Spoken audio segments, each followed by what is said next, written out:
kita kembali akan menceritakan kisah tentang nabi-nabi Allah. Nabi satu ini termasuk dalam 25 nabi yang namanya tercantum di dalam Al-Quran.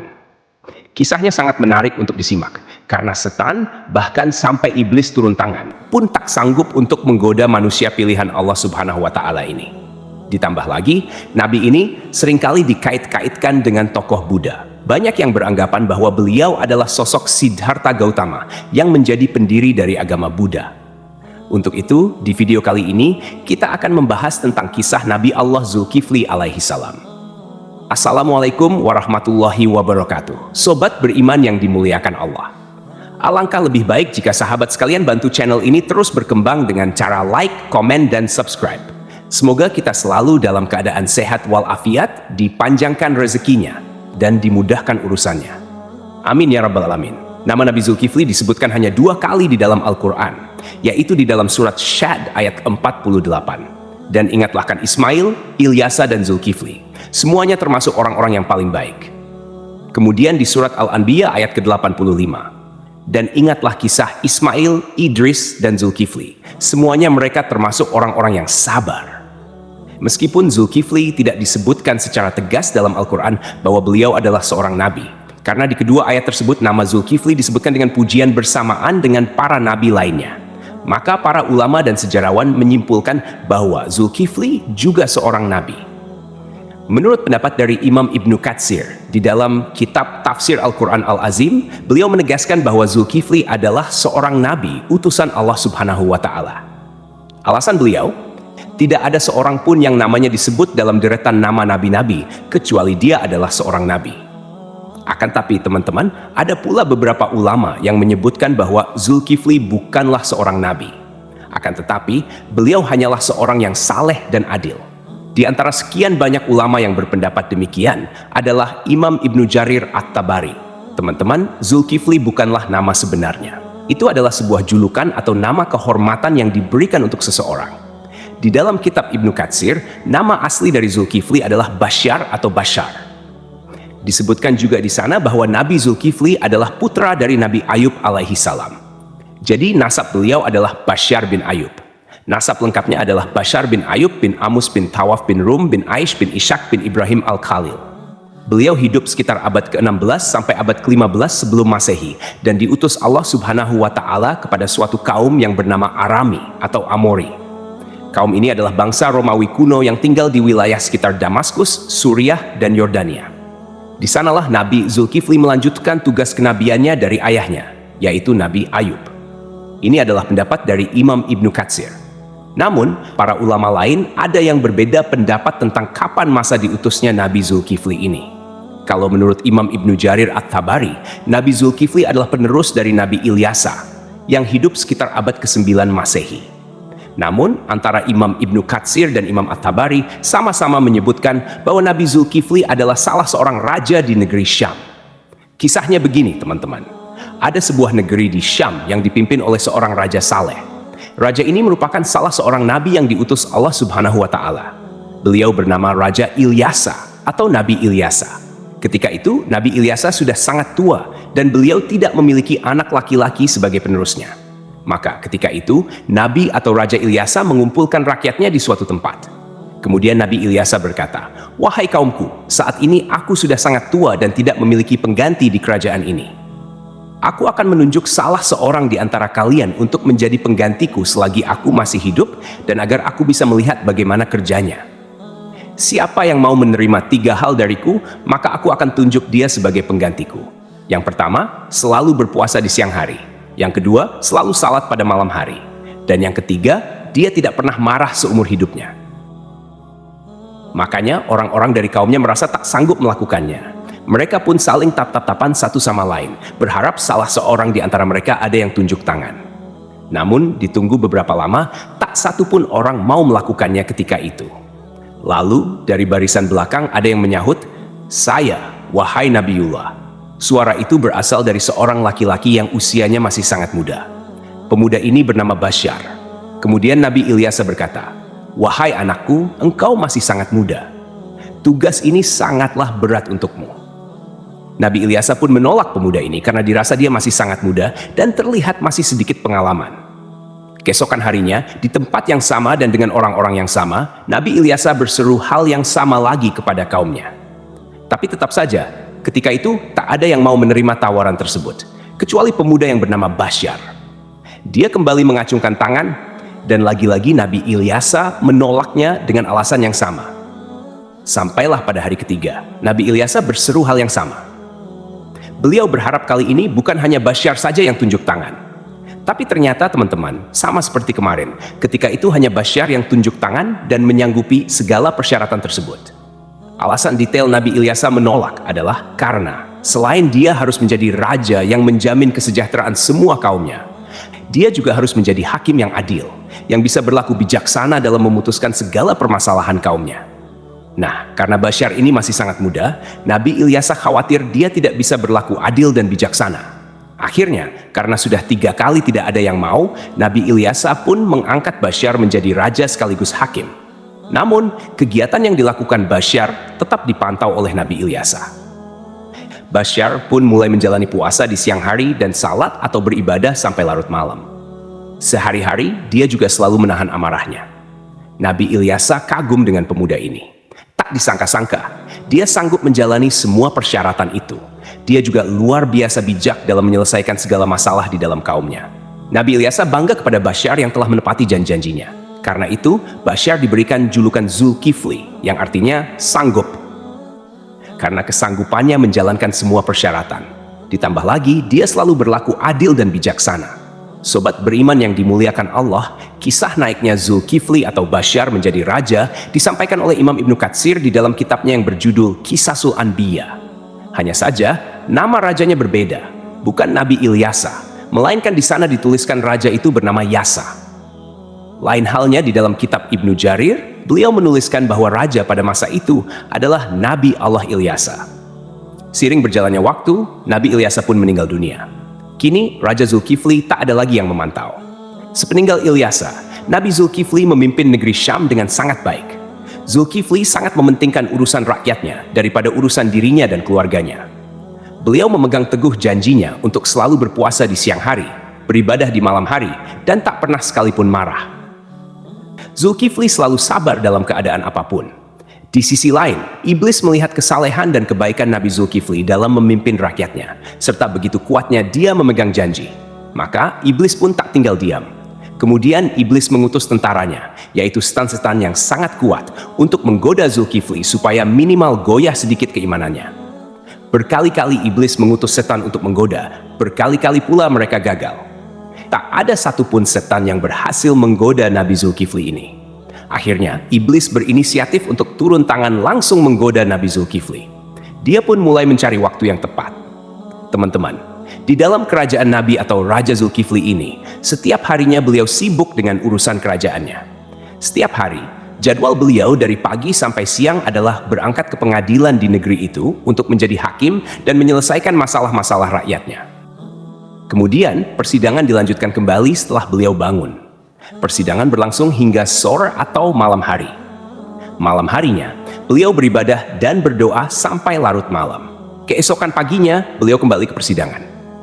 Begitulah rutinitas yang dilakukan Nabi Zulkifli setiap harinya. Zulkifli benar-benar merupakan figur seorang raja yang memuliakan seluruh rakyatnya.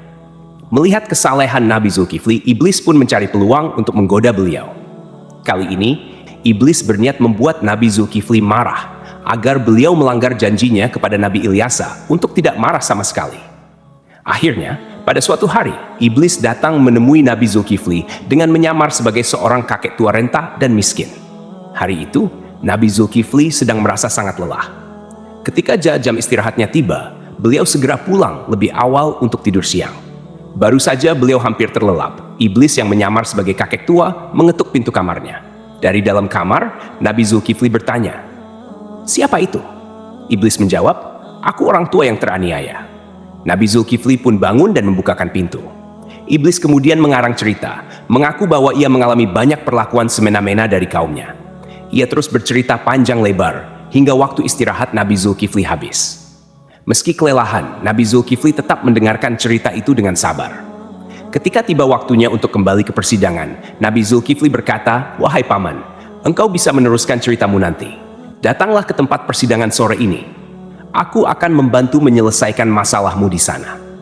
Nabi Zulkifli pun kembali ke persidangan dan menjalankan tugasnya sebagai hakim. Namun, ketika sore tiba, kakek tua itu tidak kunjung datang. Nabi Zulkifli menunggu hingga malam hari, tetapi kakek tua itu tetap tidak muncul. Beliau pun pulang ke rumah dengan pikiran bahwa mungkin kakek tua itu akan datang esok hari. Keesokan harinya, Nabi Zulkifli seperti biasa duduk di persidangan untuk menyelesaikan permasalahan rakyatnya. Beliau menunggu hingga siang, tetapi kakek tua itu tetap tidak datang.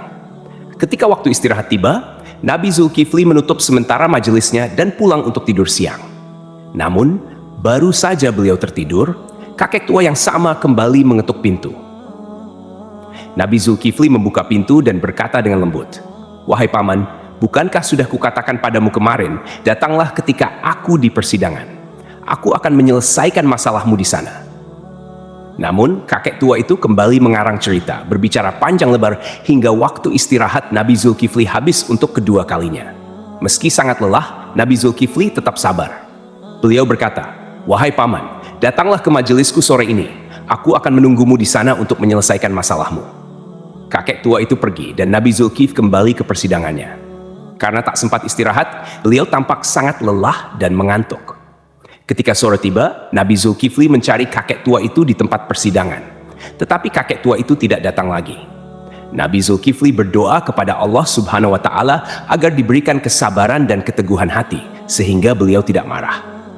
Pada hari ketiga, ketika waktu istirahat tiba, Nabi Zulkifli pulang dengan cepat. Hari itu, beliau merasa sangat lelah, bahkan lebih lelah dari hari sebelumnya. Sebelum beristirahat, Nabi Zulkifli mempesan kepada para pengawalnya dan seorang anggota keluarganya, "Jangan biarkan siapapun mendekati pintu ini. Aku ingin tidur. Hari ini aku sangat lelah." Baru saja Nabi Zulkifli tertidur, iblis yang menyamar sebagai kakek tua kembali datang dan mengetuk pintu. Namun, penjaga pintu dengan tegas berkata, "Hai paman, raja sedang istirahat. Beliau tidak ingin diganggu." Kakek itu berusaha memaksa masuk dengan alasan, "Aku sudah memiliki janji dengan raja untuk bertemu hari ini." Namun, penjaga tetap tidak mengizinkannya dan memintanya menunggu hingga waktu istirahat selesai. Iblis pun pergi, tetapi kemudian dia menemukan sebuah lubang di atas kamar Nabi Zulkifli. Melalui lubang itu, iblis memanjat dan masuk ke dalam kamar Nabi Zulkifli yang sedang tertidur. Iblis mendekati Nabi Zulkifli untuk membangunkannya, dengan tujuan membuat beliau marah. Saat terbangun, Nabi Zulkifli melihat kakek tua itu dan bertanya, "Hai paman, apa yang kau lakukan di kamarku? Bukankah aku telah menyuruhmu untuk menemuiku di persidangan?" Hampir saja Nabi Zulkifli marah, tetapi beliau menahan amarahnya dengan sekuat tenaga. Melihat Nabi Zulkifli tetap sabar, iblis merasa putus asa. Lalu iblis berkata, "Wahai raja, coba lihat aku. Apakah engkau tidak mengenali siapa aku?" Nabi Zulkifli memperhatikan lebih jelas dan berkata, "Engkau pasti musuh Allah." Kakek tua itu menjawab, "Benar, aku adalah iblis. Engkau membuatku tak berdaya dalam segala hal. Aku melakukan ini semua untuk membuatmu marah agar kau melanggar janjimu." Namun, iblis akhirnya menyerah karena tidak berhasil membuat Nabi Zulkifli marah. Lalu ia pergi meninggalkan kamar tersebut. Cobaan dari kaum yang menentang. Selain gangguan dari iblis, Nabi Zulkifli juga menghadapi cobaan lain berupa pemberontakan dari sebagian kaumnya. Beberapa orang dari kaumnya menentang kekuasaannya dan berencana menghancurkan kerajaannya. Mereka bahkan ingin Nabi Zulkifli turun dari jabatannya sebagai raja. Melihat situasi ini, Nabi Zulkifli mengumpulkan pasukannya untuk melawan para pemberontak. Sayangnya, sebagian besar kaumnya enggan ikut berperang karena takut mati di medan perang. Mereka memberikan syarat yang hampir mustahil, yaitu jaminan bahwa mereka akan tetap hidup dan tidak terbunuh selama pertempuran. Nabi Zulkifli pun berdoa kepada Allah Subhanahu wa Ta'ala, memohon agar seluruh pasukannya diberikan keselamatan. Dalam pertempuran yang berlangsung sengit, doa Nabi Zulkifli dikabulkan oleh Allah. Tidak ada satupun anggota pasukannya yang gugur dan pasukan Nabi Zulkifli berhasil meraih kemenangan. Keberhasilan memimpin kerajaan. Setelah kemenangan itu, kerajaan Nabi Zulkifli menjadi lebih tentram dan sejahtera. Nabi Zulkifli memimpin dengan keadilan dan kebijaksanaan, menjalani hidup dengan sederhana, serta selalu mementingkan kesejahteraan rakyatnya. Beliau dikenal sebagai pemimpin yang sabar, tidak pernah marah, dan selalu memegang teguh janjinya. Dalam tafsir Imam At-Tabari, disebutkan bahwa Nabi Zulkifli adalah penerus dari Nabi Ilyasa. Namun, sebagian ulama lainnya meyakini bahwa Nabi Zulkifli adalah orang yang sama dengan Nabi Yehezkiel, yang dimakamkan di Babilonia, di sebuah tempat bernama Al-Kifl, yang kini berada di kawasan Irak. Abdullah Yusuf Ali dalam The Holy Quran menyebutkan bahwa kata Kifli adalah bentuk Arab dari Yehezkiel, yang berasal dari bahasa Ibrani. Berdasarkan pendapat ini, Zulkifli bukanlah sebuah julukan melainkan nama asli. Terlepas dari kebenaran pendapat ini, para ulama seperti At-Tabari, Ibnu Katsir, Ibnu Ishaq, dan Ibnu Qutaibah sepakat memandang Yehezkiel sebagai Nabi Allah. Ibnu Katsir bahkan mengisahkan Nabi Zulkifli dan Nabi Yehezkiel sebagai dua cerita yang berbeda. Artinya kedua nabi ini dianggap sebagai tokoh yang berbeda. Ada pula perdebatan panjang yang menyebutkan bahwa Zulkifli adalah sosok Buddha Siddhartha Gautama, seorang tokoh yang diyakini sebagai pendiri agama Buddha. Siddhartha Gautama diperkirakan hidup antara abad ke-6 hingga ke-4 sebelum Masehi. Beberapa pendapat menyatakan Buddha adalah Nabi Zulkifli. Ada juga yang menghubungkannya dengan Nabi Idris, dan bahkan ada yang menyebut Buddha adalah Nabi Khidir. Pendapat ini salah satunya didasarkan pada anggapan bahwa kata Kifli adalah bentuk Arab dari kata Kapil, kependekan dari Kapila Wastu, yaitu ibu kota Sakya dan tempat tinggal Siddhartha Gautama sebelum meninggalkan istana. Salah satu pendukung teori ini adalah Hamid Abdul Qadir dalam karyanya Buddha the Great, His Life and Philosophy. Beliau menyimpulkan bahwa prinsip hidup Nabi Zulkifli memiliki banyak kesamaan dengan filosofi yang diajarkan Siddhartha Gautama. Pendapat ini diperkuat oleh Al-Qasimi, seorang ahli tafsir yang menafsirkan surah At-Tin, Saka. Pohon Tin, tempat Buddha mendapatkan wahyu dan menjadi rasul. 2. Pohon Zaitun, tempat Nabi Isa diangkat menjadi nabi dan rasul. 3. Gunung Sinai, tempat Nabi Musa menerima mandat dari Allah. 4. Negeri Mekah yang aman, tempat Nabi Muhammad SAW menerima wahyu. Dalam tafsir tersebut, timbul pertanyaan mengapa agama Buddha dan Kristen disebut lebih awal dibandingkan Yahudi dan Islam. Ibnu Taimiyah menjelaskan bahwa hal ini karena agama Buddha berada lebih jauh dari kebenaran, kemudian Kristen dan Yahudi lebih mendekati, sedangkan Islam disebut terakhir karena kesempurnaannya. Namun, ada juga pendapat lain yang menghubungkan Buddha dengan Nabi Khidir. Dalam Al-Milal wa An-Nihal yang ditulis oleh Asy-Syahrastani, dijelaskan bahwa jika ajaran-ajaran Buddha benar, maka ia memiliki banyak kesamaan dengan Nabi Khidir. Adapun pendapat yang menyatakan Buddha adalah Nabi Idris didasarkan pada beberapa kesamaan, seperti aturan memakai jubah kebikuan. Dalam kitab Mustadrak Al-Hakim dari Ibnu Abbas, dikatakan bahwa Nabi Daud adalah seorang pembuat perisai, Nabi Adam seorang petani, Nabi Nuh seorang tukang kayu, Nabi Idris seorang penjahit, dan Nabi Musa seorang penggembala. Sementara itu, Siddhartha Gautama yang dikenal sebagai Buddha adalah seorang pangeran, putra Raja Sudodana. Pada usia 7 tahun, Pangeran Siddhartha memiliki 3 kolam bunga teratai, yaitu kolam bunga teratai biru, Upala, kolam bunga teratai merah, Paduma, dan kolam bunga teratai putih, Pundarika. Kata Atsidar, Sidra, atau Sidar yang merujuk pada makna bunga teratai menjadi hal yang patut diperhatikan, terutama bila dikaitkan dengan Nabi Idris. Kisah sang Buddha yang mencapai kesempurnaan menuju nirwana dianggap memiliki kesamaan dengan Nabi Idris yang mencapai surga Allah tanpa melalui kematian. Pada suatu malam, Pangeran Siddhartha memutuskan meninggalkan istananya dan menjalani hidup sebagai seorang pertapa. Di usia 40 tahun, beliau dikatakan diangkat sebagai nabi. Sebagaimana nabi-nabi lainnya, Buddha Gautama juga meramalkan kedatangan Nabi Muhammad SAW. Dalam ajarannya, ia menyebutkan tentang Buddha Maitreya. Aku bukanlah satu-satunya Buddha. Selepas aku akan lahir seorang Buddha lagi yang dikenal dengan nama Maitreya. Dia akan memiliki banyak sifat-sifat mulia dan utama. Sejarawan Muslim bernama Al-Biruni yang pernah tinggal bertahun-tahun di India mencatat dalam kitabnya Al-Hind bahwa para penganut Buddha di India tidak menganggap Buddha sebagai Tuhan, melainkan hanya seorang nabi.